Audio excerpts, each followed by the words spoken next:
అందరికి నమస్కారం. మోదీ ప్రభుత్వం పేపర్ లీక్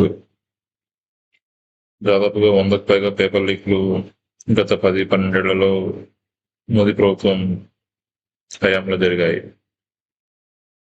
దీనికి సంబంధించిన బాధ్యులు కానివ్వండి, లేదా సంబంధించిన విద్యాశాఖ మంత్రి కానివ్వండి, అది రాష్ట్రంలో కానివ్వండి, కేంద్రంలో కానివ్వండి, ఎవరు రాజీనామా కూడా చేయలేదు. కనీసం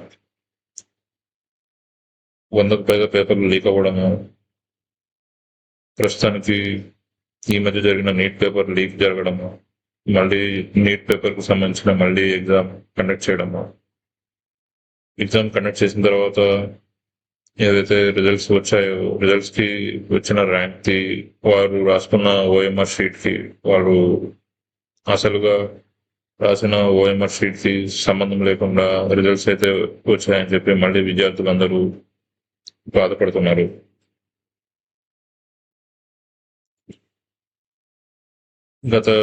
గతంలో ఎన్నడూ లేని విధంగా ఈ పేపర్ లీక్లు జరగడము, ఏదైతే ప్రభుత్వంలోని అధికారులు లేదా ప్రభుత్వం సంబంధించిన వ్యక్తులు పేపర్ని అమ్మడం 10 లక్షలకి, 20 లక్షలకి వాట్సాప్ గ్రూపుల్లో, టెలిగ్రామ్ గ్రూపుల్లో ఇష్టానుసారంగా చాలా ఈజీగా దొరికే విధంగా ప్రభుత్వం ఏదైతే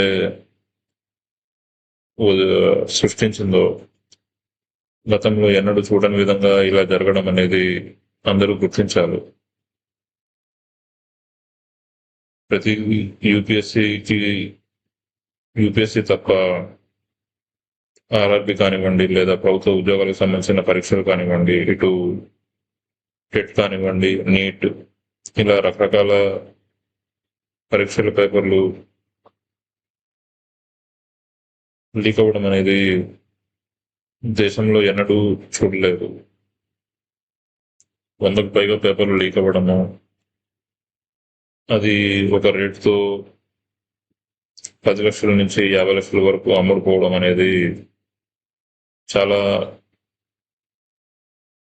దారుణమైన విషయము, అందరూ గుర్తించాల్సిన విషయము.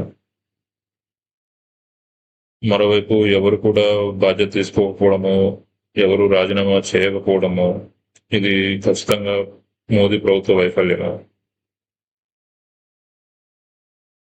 కనీసం తన మంత్రిని కూడా రాజీనామా చేయలేని ప్రధాని మోదీ,